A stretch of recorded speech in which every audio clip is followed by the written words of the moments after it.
distinct mental illness. The Bible of Psychiatry, the Diagnostic and Statistical Manual of Mental Disorders, categorizes extreme hoarding as merely one of many forms of the catch-all obsessive-compulsive disorder, although some experts are lobbying to have it classified as its own unique ailment, dysposophobia. The proposed malady is alternatively known as Collier Brothers syndrome, named for one of the earliest and most dramatic manifestations of media-immortalized trash hoarding. Homer and Langley Collier, rich and reclusive, rebelled early in the 20th century against the still evolving practice of mandatory municipal garbage collection in New York City.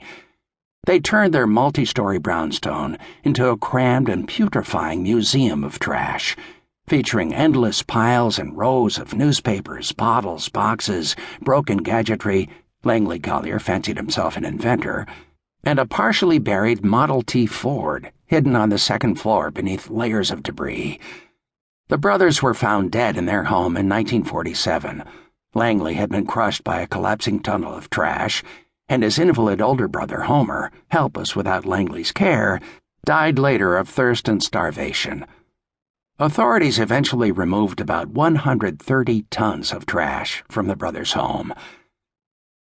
As morbidly compelling as such extreme hoarding may be, healthy ratings for cable television's Looky-Loo show earned it a multiple-season renewal deal, along with spawning a rival program, TLC's Hoarding Buried Alive.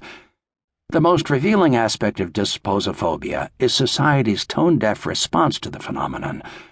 The focus of therapists, organization coaches, family, friends, and TV show hosts is always on persuading dysposophobics to do as normal people do: take the trash to the curb so it can be hauled away.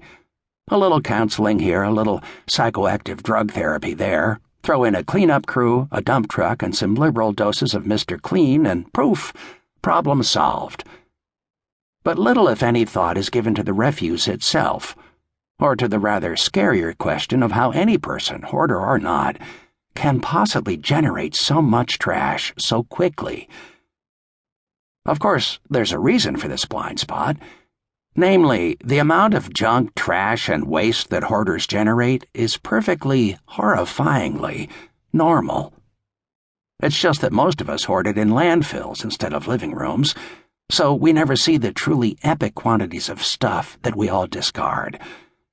But make no mistake, the 2 or 3 years it took the Gastons to fill their house with 5 to 6 tons of trash is typical for an American couple. The Collier brothers were outliers in their own time, but they would fit in the normal range circa 2011 quite nicely.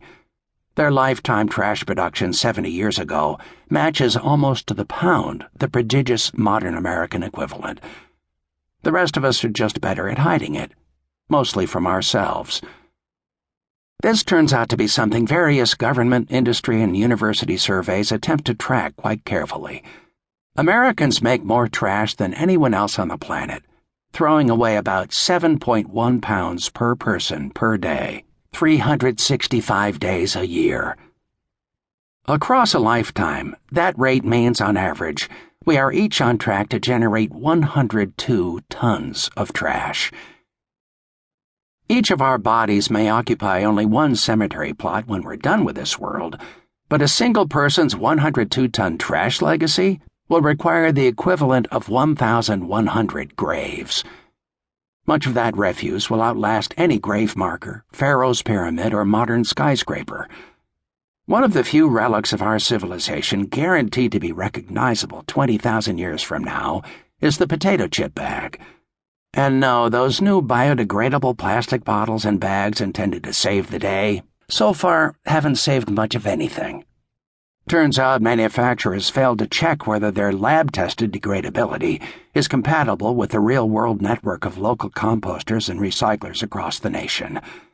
Mostly they're not. And so the trash trail only grows.